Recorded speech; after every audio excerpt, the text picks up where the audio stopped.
seu versículo número 1,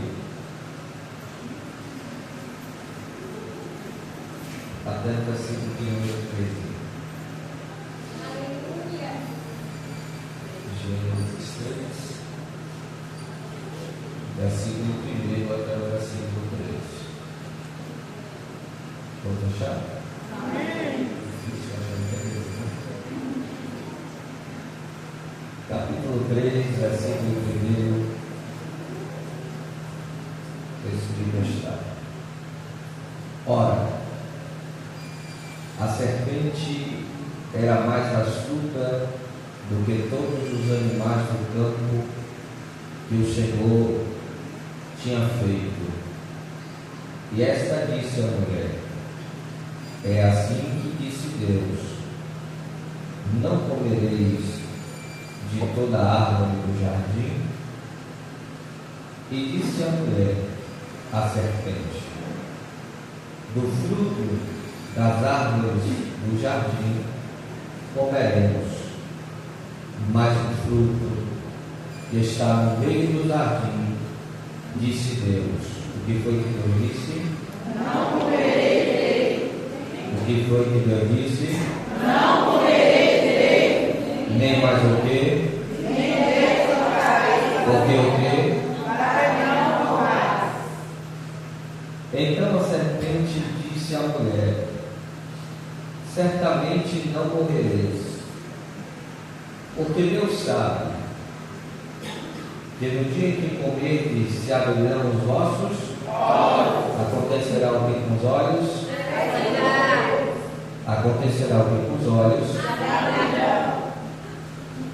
Acontecerá o que com os olhos? Se abrirão os olhos. Vocês comeram no carro de prato? Como vocês vieram aqui para o doutrina, então a gente fica até 9 horas. Vamos lá. Acontecerá o que com os olhos? Se abrirão os olhos. Continua todo mundo de barriga cheia. Aconteceu o que com os olhos? Abrirão os nossos olhos. E sereis como Deus, sabendo o que? Bem e mal. E viu a mulher que aquela árvore era o que? Boa para se comer. E mais o que? Agradável aos olhos. E mais o que? Depois que ela viu tudo isso, ela fez o quê? Tomou seu fruto e comeu. E deu mais a quem? Então foram abertos os olhos de ambos, e conheceram que estavam nus. E conheceram que estavam nus.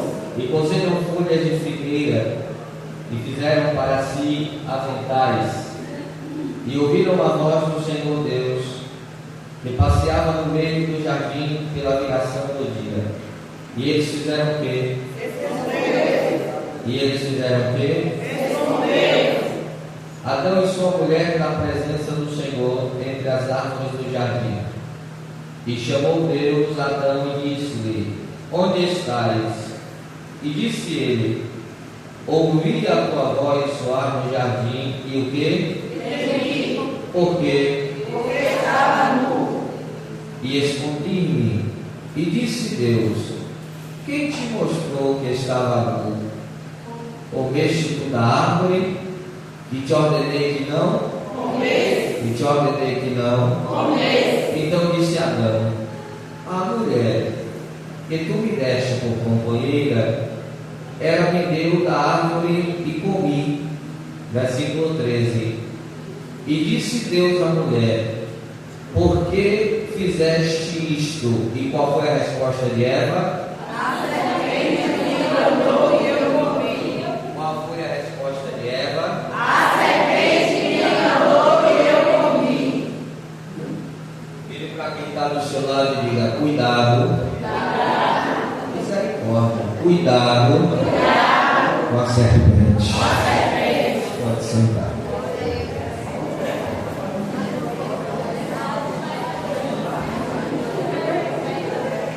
Eu não me atendei com horário, acho que vai dar para pregar não. Já é 8h27.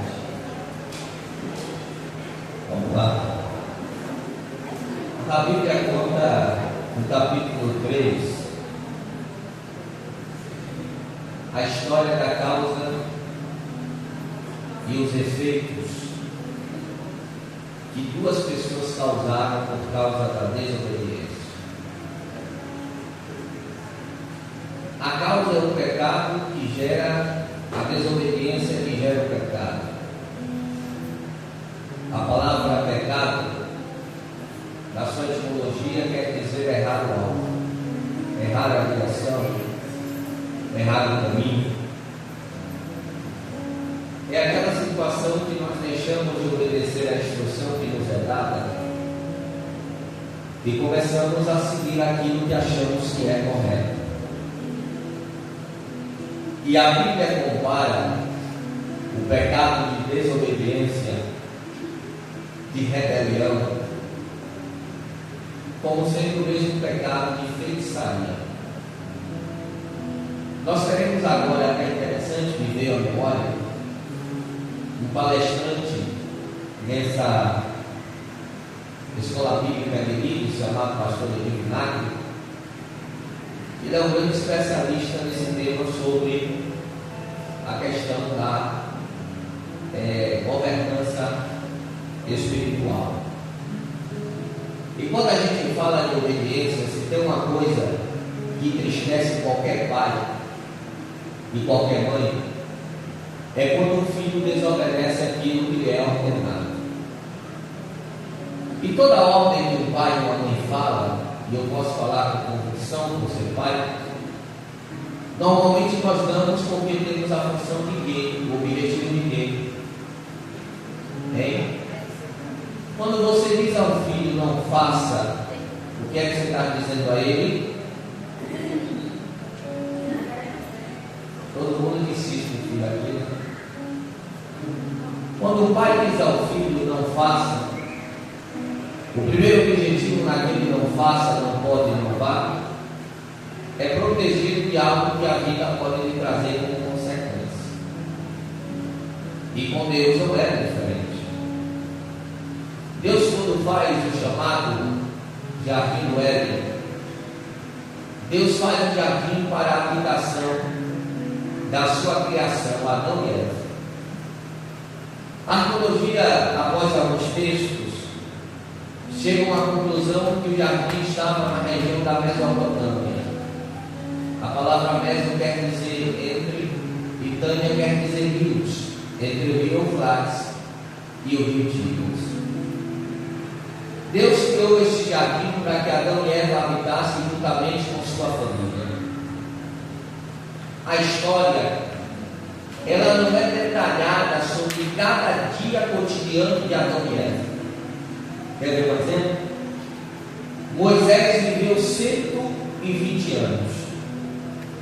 A Bíblia, no capítulo 3 do livro do Êxodo, ele vai contar sobre o nascimento de Moisés e o resgate dado por sua mãe e sua irmã Joquebede e Miriam, o colocando no rio Nilo.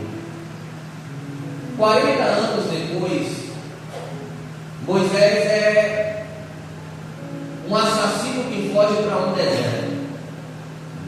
E depois que ele foge, a Bíblia só conta no seu casamento, do encontro com seu sogro, e do dia que ele viu a sarça que aquele não se consumia.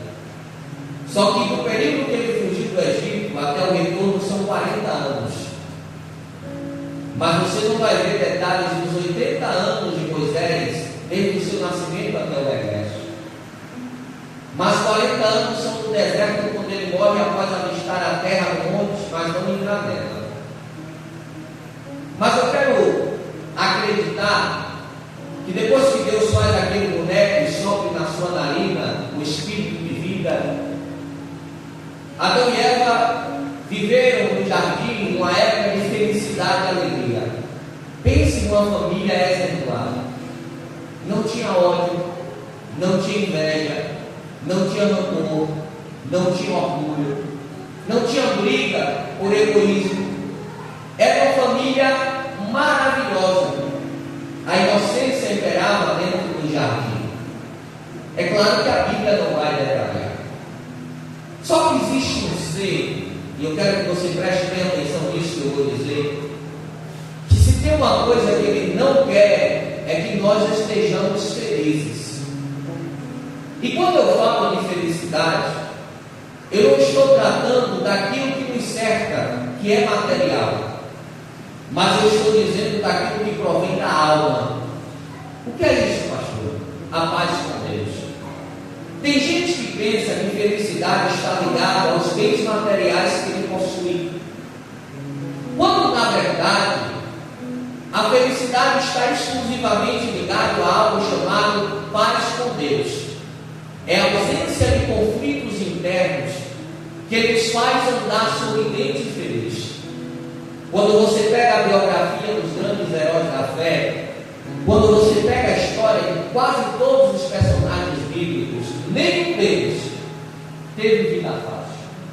Todos eles sofreram durante toda a sua história bíblica. Todos eles passaram por dificuldades. Alguns passaram fome, outros passaram por perseguição, outros tentaram matar, outros foram caluniados, outros foram lançados na cova, outros foram lançados no calabouço, outros foram vendidos pelos seus irmãos. Mas todos eles tinham alegria para falar de Deus. Quem não se lembra do capítulo 16 do livro de Atos dos Apóstolos, após expulsar de uma jovem escrava que possuía 13 senhores o espírito da adivinhação, que a mitologia grega chama de espírito de pintão, que é espírito da adivinhação, aquela menina era um oráculo que adivinhava a vida da pessoa. E de repente, quando ela importuna Paulo e Silas que a oração, Paulo, cheio de autoridade, olha para ele: espírito maligno, sai. E a Bíblia diz que Paulo é levado para a praça junto com Silas, chicoteados, e os historiadores dizem que foi 392 cortes no corpo de Silas e 422 no corpo de Paulo. O corpo lavado de sangue. Eles é levado ao cárcere interior. Existem duas versões do cárcere interior. Uns dizem que ficava no fundo da prisão de Fílopos. Outros dizem que o cárcere interior era o local que nós podemos chamar de fossa, aonde os dejetos que os presos lançavam caíam sobre esse cárcere interior. Mas Paulo e Silas cantavam e oravam hinos a Deus. Mesmo estando aprisionados, eles cantavam e oravam, e por sua consequência veio o terremoto, as paredes, as portas se abriram e Paulo e Silas saíram glorificando Jesus. Nunca na Bíblia você vai ver uma pessoa que tem comunhão com Deus ter uma vida de regalia. E provavelmente no jardim, Adão e Eva tinham uma vida maravilhosa. Entretanto, Satanás não estava feliz com aquilo e ele precisava desestabilizar aquilo que havia sido construído. E como é que ele consegue desestabilizar? A história diz que Satanás ele adentra do jardim. Após Deus criar Adão e Eva, diz: tem duas árvores aqui. Uma árvore é a árvore da vida, outra árvore é a árvore do conhecimento do bem e do mal. Ela está no centro. Mas dessa árvore eu não quero que vocês comam, porque se vocês comerem, vocês serão semelhantes a mim. A Bíblia diz que então ele ouve a palavra. Só que nós temos o hábito de sermos muito curiosos e levado a desobedecer por algo chamado astúcia e sabedoria. Olha para mim, Satanás ele não é onisciente, mas ele é o maior psicólogo que existe na face da terra. Ele te conhece pelo seu andar, ele te conhece pelo seu falar, ele te conhece pela forma que você se olha no espelho. Ele consegue verificar tudo aquilo que você está pensando através das suas atitudes. E a Bíblia diz que então Satanás, insatisfeito com aquela felicidade no jardim de Adão e Eva, a Bíblia diz que ele se personifica em uma serpente. E quando ele adentra em uma serpente, ele começa a falar através dela. Aí alguém pensa, mas pastor, provavelmente a serpente, quando ouviu a voz da serpente, morreu. Isso é uma teoria teológica. Algumas pessoas chegam a afirmar que antes do pecado, os animais tinham a capacidade de falar. Isso é teoria. Outra coisa, existe na arqueologia uma prova que antes do pecado, a serpente, as cobras não são como são hoje, que rastejam. Mas a arqueologia descobriu isso, foi evidenciado numa reportagem do Fantástico há cerca de 10 anos, que foi descobrido o esqueleto de uma serpente que possuía patas, comprovando o que diz o texto bíblico. E a Bíblia diz que então quando a serpente fala, ela ouve, e a serpente diz o texto, capítulo 3, versículo 1, a serpente era mais astuta do que todos os animais do campo que o Senhor tinha feito. E a serpente pergunta: o que é que Deus falou que não podia? E aí ela responde: Deus havia dito que do fruto da árvore do conhecimento não deveríamos comer, porque se comêssemos, teria algumas consequências. Satanás olha para ela e diz uma frase que é muito comum na igreja contemporânea: isso aí não tem nada a ver, não. Isso aí é coisa besteira. Porque Deus sabe, se você comer, você e Adão será semelhante a Deus. Irmãos, quando Eva ouve aquilo, eu imagino que na cabeça de Eva passa um filme. Imagine, eu vou ser igual ao Todo-Poderoso, vou ter poder de criar sol, de criar lua, de separar águas, de dar ordem, de ser poderoso. Eu vou ser semelhante a Deus. E se tem uma coisa que o ser humano deseja na vida, é poder. Prova disso é a proposta de Satanás no capítulo 4 do Evangelho escrito por Mateus. Quando Jesus é levado para o deserto, Jesus é tentado em 3 coisas principais. Primeiro, orgulho. Segundo, o desejo pelo poder. E terceiro, o desejo de ser. Satanás pergunta a ele, depois de todas as respostas: se você se prostrar e me adorar, eu darei todos os reinos. Só precisa você se prostrar. A resposta de Jesus é categórica: somente a Deus servirá e somente ao Senhor adorarás. Só que Satanás sabia que o desejo de todo homem ao longo da história, e tem pessoas que são capazes de tudo para alcançar isso, é algo chamado poder. Quando ele diz a Eva, no versículo 5, Deus sabe, se comer, abrirão os nossos olhos e seremos semelhante a Ele.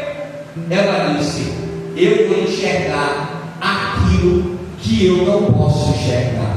E aí está a frase que ludibria a mente de Eva. Tem frase, irmãos, que vai no fundo da alma da pessoa. Satanás sabe qual é a sua fraqueza. Se sua fraqueza é dinheiro, se sua fraqueza é emocional, se sua fraqueza é sentimental, se sua fraqueza é atenção. Tem gente, olha para mim, que Satanás não derruba por questão financeira. Tem gente que Satanás não derruba por questões sexuais. Mas tem gente que ele consegue derrubar por algo chamado atenção. Às vezes ele é rodeado e o diabo está dizendo a ele: o pastor não me vê. Às vezes ele é rodeado de pessoas e ele diz assim: minha liderança não me vê. Às vezes ele é rodeado e o diabo está dizendo assim: teu marido, teu pai, tua mãe, teus irmãos te desprezam. Aí ele envia um mensageiro, um prato, uma armadilha, para ser amigo íntimo daquele que se sente desprezado, para desviar no caminho dos céus. Quem não se lembra quando eu preguei sobre Jadon, o profeta novo? Jadon era um profeta que teoricamente estava solitário, até o dia que apareceu o profeta velho e disse assim: eu também sou profeta, enviado do diabo, para desviar Jadon do objetivo de retornar pelo mesmo caminho que ele foi. E muitas vezes, olha para mim, quando nós estamos carentes de um conselheiro, quando nós estamos carentes de alguém que nos pegar pelo braço e não encontramos, Satanás envia alguém que não é enviado por Deus para nos tirar do propósito o que Deus determinou para a nossa vida. Observe que quando Jesus enviou 70, ele diz assim: vá dois em dois, porque se um cair, outro. Quando Deus fez Adão, não fez automaticamente Eva, mas Deus percebeu a solidão de Adão e disse assim: não é bom que o homem esteja. Ninguém consegue viver só. E quando eu falo viver só, não falo de relacionamento conjugal, mas às vezes uma amizade. Quem é que na vida nunca teve aquela amizade de todo dia conversar, de todo dia ligar? Hoje, com o advento das redes sociais, todo dia se falar no WhatsApp. Todo mundo tem, porque nós somos carentes de pessoas que estejam ao nosso lado, seja no âmbito de elo de amizade, ou seja no âmbito emocional conjugal. Então, Satanás, observando isso, ele envia pessoas que, em vez de nos erguer espiritualmente, ele vai nos puxar em direção ao inferno. Por isso que existe um conceito que diz: ande com alguém que é melhor do que você. E aí eu vou lhe dar um conceito espiritual: ande com alguém que seja mais espiritual do que você. Porque se você andar com alguém que é igual a você, você vai andar estacionado. Se você andar com alguém que só fofoca, só mente, só fala mentira, só fala de coisa material, só fala besteira, só fala da vida dos outros, você tem que crescer espiritualmente, você vai recair mais ainda. Então procure andar com pessoas que tenham palavras de edificação, de fortalecimento. E você conhece quem é, porque a Bíblia diz que nós conhecemos as árvores pelo. Agora, se você começa a andar com pessoas que não têm palavras que edificam, você vai se manter no mesmo nível espiritual, ou você vai decair. Vou dar um exemplo. Você diz assim: vamos fazer agora meia hora de oração. Aí a pessoa diz: não, vamos fazer um pastel.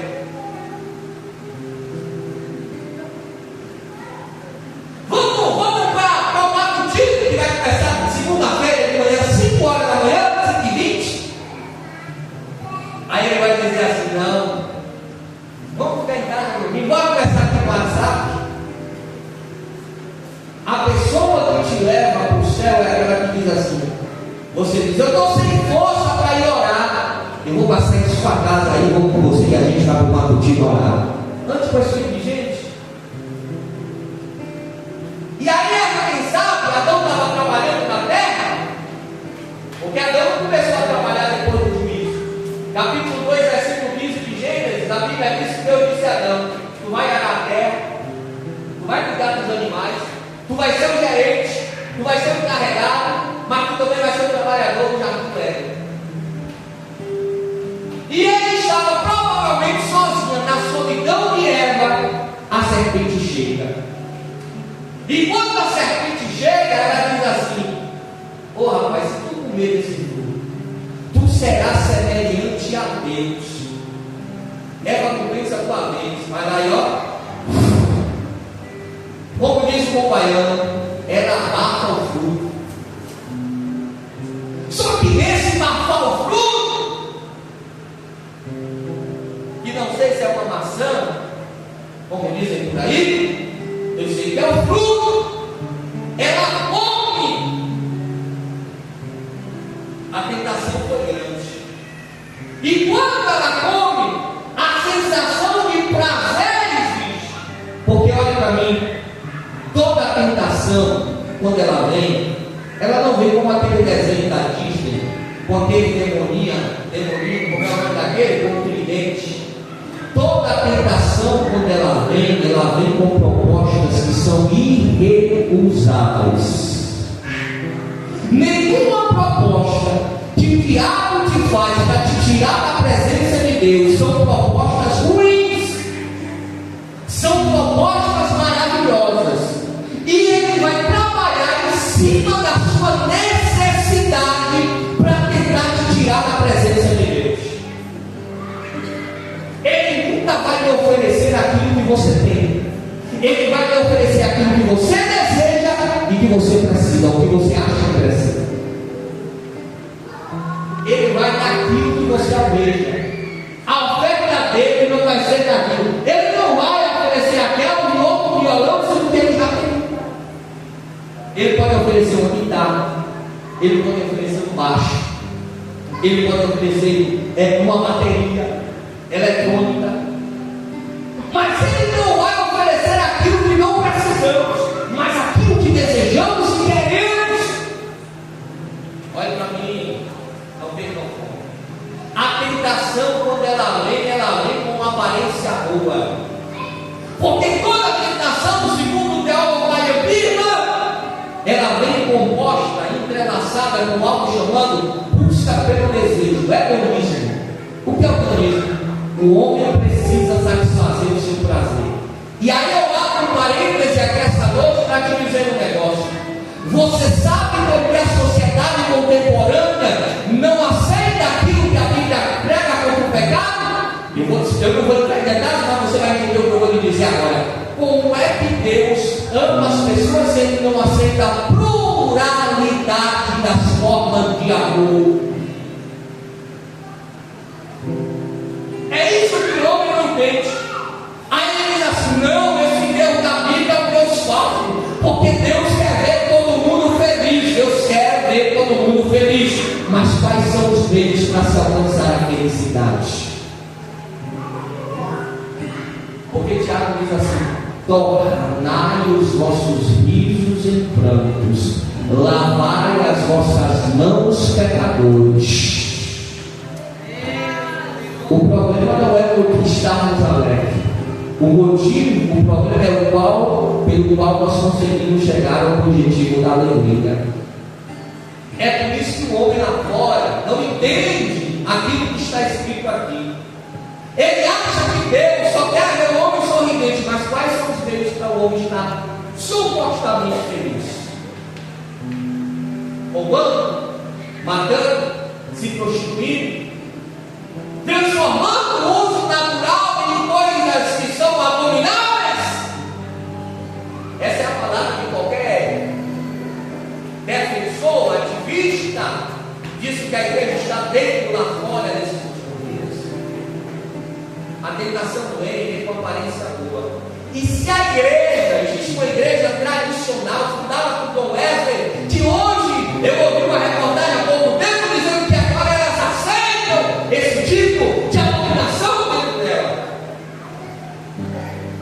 Porque o Deus da Bíblia é o Deus que o amor,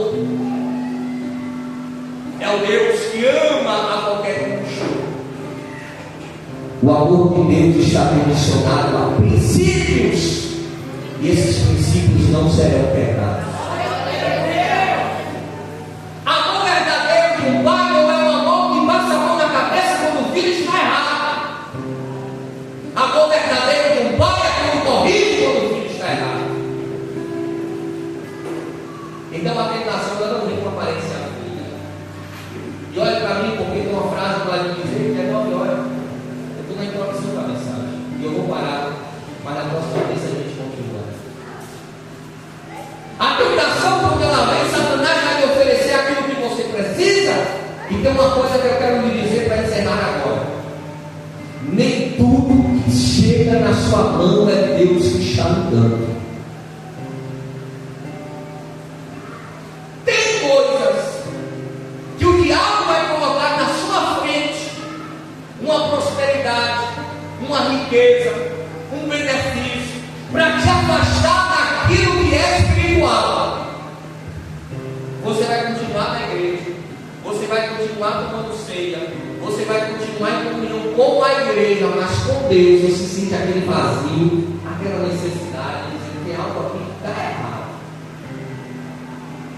Porque nem tudo que chega na mão do crente é Deus que está dando. Ah, mas se não é Deus que está dando, por que Ele não bloqueou? Porque nós temos algo chamado livre. Deus vai te deixar todas as propostas chegar para você.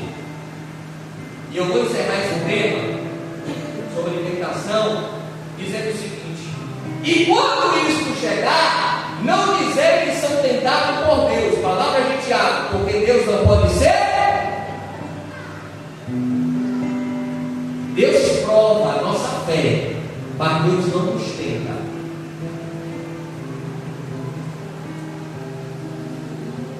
Então tem coisas que o diabo vai para que o crente deixe o seu fervor, a sua comunhão, a sua relação com Deus. E eu encerro com a lembrança de um porteiro que tinha uma das congregações aqui em Camaçari, que morava a cerca de 3 quilômetros da igreja, mas era um porteiro ativo na igreja. Um dia Deus deu comissão a ele de comprar um carro, ou melhor dizendo, desculpa a expressão, não posso nem falar por Deus. Ele teve condições de comprar um carro.